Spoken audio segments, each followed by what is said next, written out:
Hi friends, welcome to my channel. Uttara Karnataka recipe ನೋಡಕತ್ತಂತ ಎಲ್ಲ ನನ್ನ ಅಕ್ಕ ತಂಗಿಯರಿಗೂ ನಿಮ್ಮ ಮನೆ ಮಗಳಾದ ಲಕ್ಷ್ಮಿ ಆರ್ ಮಾಡುವ ನಮಸ್ಕಾರಗಳು. ಫ್ರೆಂಡ್ಸ್, ಇವತ್ತಿನ ರೆಸಿಪಿ ಏನು ತೊಗೊಂಡಿನಂದ್ರೆ ನಾನು ಒಂದು ಸಿಂಪಲ್ ಆದ ಚಟ್ನಿ ಮಾಡತ್ತೀನಿ. ರೆಡ್ ಮೆಣಸಿಕಾಯಿದು ನೀವು ಹೇಗೆ ಮಾಡ್ತಾರಂತ ನೋಡ್ಕೊಂಬ. ಅಂತ ಇಂಗ್ರೀಡಿಯೆಂಟ್ಸು: ರೆಡ್ ಮೆಣಸಿಕಾಯಿ, ಈರುಳ್ಳಿ, ಕರಿಬೇವು, ಕೊತ್ತಂಬರಿ, ಒಂದು ಗಡ್ಡಿ ಬೆಳ್ಳುಳ್ಳಿ, ಟೊಮೊಟೊ, ಬೆಲ್ಲ, ಜೀರಿಗೆ, ಉಪ್ಪು, ಎಣ್ಣೆ. ಈಗ ಏನು ಮಾಡೋಣ ಅಂದ್ರೆ ಮೊದಲಿಗೆ ಮೆಣಸಿಕಾಯಿ ಬೆಳ್ಳುಳ್ಳಿ ಫ್ರೈ ಹಾಕ್ತಾ ಇದ್ದೀನಿ.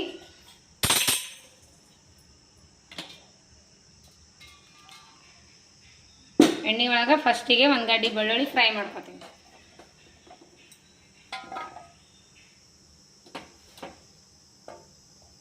ಈ ರೀತಿ ಬೆಳ್ಳುಳ್ಳಿ ಫ್ರೈ ಮಾಡ್ಕೊಂಡು ಇಟ್ಕೊಂಡಿನಿ.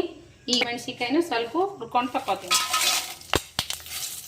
ಈರುಳ್ಳಿನೂ ನಾನು ಫ್ರೈ ಮಾಡಿ ತಕ್ಕೋತಿದ್ದೀನಿ. ಈ ರೀತಿ ಗೋಲ್ಡನ್ ಕಲರ್ ಬರೋವರೆಗೂ ಫ್ರೈ ಮಾಡ್ಕೊರಿ. ಕಟ್ ಮಾಡಿ ಇಟ್ಕೊಂಡಿನೆಲ್ಲ ಇವನು ಇದ್ರೊಳಗೆ ಫ್ರೈ ಮಾಡ್ಕೊತೀನಿ. ಇವನು ಚೆಂದಾಗಿ ಫ್ರೈ ಮಾಡ್ಕೊತೀನಿ. ಫ್ರೈ ಮಾಡೀನಿ. ಈ ಸೊಪ್ಪು ಸುಲ್ಕೊಂಡ್ಬಿಡ್ತೀನಿ ಇದ್ರ ಮ್ಯಾಗಿನು. ಇವು ಬೆಳ್ಳುಳ್ಳಿ ಆಮೇಲೆ ಮೆಣಸಿಕಾಯಿ ಹಾಕಿ ಕುಟ್ತೀನಿ. ಇವು ಹಿಂಗೆ ತಿಕ್ಕತ್ತಾರ, ನನಗೆ ತಿಕ್ಕೋಕ್ಕಾಗಲ್ಲ, ಕೈ ಉರಿತವು. ನಾನು ಇದ್ರೊಳಗೆ ಹಾಕಿ ಕುಟ್ಕೋತೀನಿ. ನೋಡ್ರಿ, ಉಪ್ಪು ಜೀರಿಗೆ ಹಾಕಿ ಕುಟ್ಟಾಕತ್ತೀನಿ. ಒಂಚೂರು ಬೆಲ್ಲನೂ ಹಾಕಿಬಿಡ್ತೀನಿ. ಬೆಲ್ಲ, ಕೊತ್ತಂಬರಿ ಹಾಕೀನಿ, ಕರಿಬೇವು ಹಾಕೀನಿ, ಕುಟ್ತಾ ಇದ್ದೀನಿ.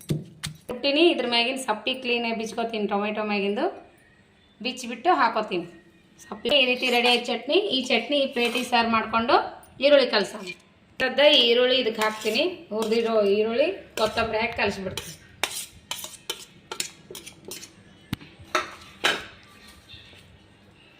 ನೋಡ್ರಿ, ಚಟ್ನಿ ಮಸ್ತ್ ಅಂದ್ರೆ ಮಸ್ತ್ ಆಗ್ಯದ. ಚಟ್ನಿ ನೋಡಿದ್ರೆ ಬಾಯಿನಲ್ಲಿ ನೀರೇ ಬರ್ತದ. ಹಳೆ ಕಾಲದ ರೆಸಿಪಿ ಇದು. ಮಸ್ತ್ ಅಂದ್ರೆ ಮಸ್ತ್ ಆಗ್ಯದ. ನೀವು ಮಾಡ್ಕೊಂಡು ಊಟ ಮಾಡಿರಿ. ರೊಟ್ಟಿ, ಚಪಾತಿ, ಅನ್ನದ ಜೊತೆ ಸೂಪರ್ ಕಾಂಬಿನೇಷನ್. ಸಿಂಪಲ್ ಆದರೂ ಟೇಸ್ಟಿಯಾಗಿರ್ತದೆ. ನೀವು ಒಂದ್ಸಾರಿ ಮಾಡ್ಕೊಂಡು ಆಗಿತ್ತಂದ್ರೆ ಲೈಕ್ ಮಾಡಿರಿ, ಶೇರ್ ಮಾಡಿರಿ, ಸಬ್ಸ್ಕ್ರೈಬ್ ಆಗಿರಿ. ಇನ್ನೂ ಯಾರೆಲ್ಲ ಸಬ್ಸ್ಕ್ರೈಬ್ ಆಗಿಲ್ಲ ಪಕ್ಕದಲ್ಲಿರೋ ಬೆಲ್ ಬಟನ್ ಪ್ರೆಸ್ ಮಾಡಿರಿ. ನೀವು ಸಬ್ಸ್ಕ್ರೈಬ್ ಆಗ್ತೀರಿ. ನಾ ಹಾಕುವಂಥ ರೆಸಿಪಿಗಳ ನೋಟಿಫಿಕೇಶನ್ ಸಿಗ್ತದೆ. ನೀವು ತಕ್ಷಣವೇ ನೋಡ್ಬೋದು. ನಿಮಗೆ ಇಷ್ಟ ಆಗಿತ್ತಂದ್ರೆ ಅನಿಸಿಕೆ ಅಭಿಪ್ರಾಯಗಳನ್ನು ಕಮೆಂಟ್ ಬಾಕ್ಸ್ನಲ್ಲಿ ತಿಳಿಸ್ರಿ. ಯಾರೆಲ್ಲ ನನ್ನ ರೆಸಿಪಿ ವಿಡಿಯೋನ ಟೈಮ್ ತೊಗೊಂಡು ನೋಡ್ಲಾಕತ್ತೀರಿ ಅವರಿಗೆಲ್ಲ ತುಂಬ ಹೃದಯದ ಧನ್ಯವಾದಗಳು ಫ್ರೆಂಡ್ಸ್. ಮತ್ತೆ ಮುಂದಿನ ರೆಸಿಪಿಯಲ್ಲಿ ಸಿಗೋಣ ಫ್ರೆಂಡ್ಸ್. ನಮಸ್ಕಾರ, ಬಾಯ್.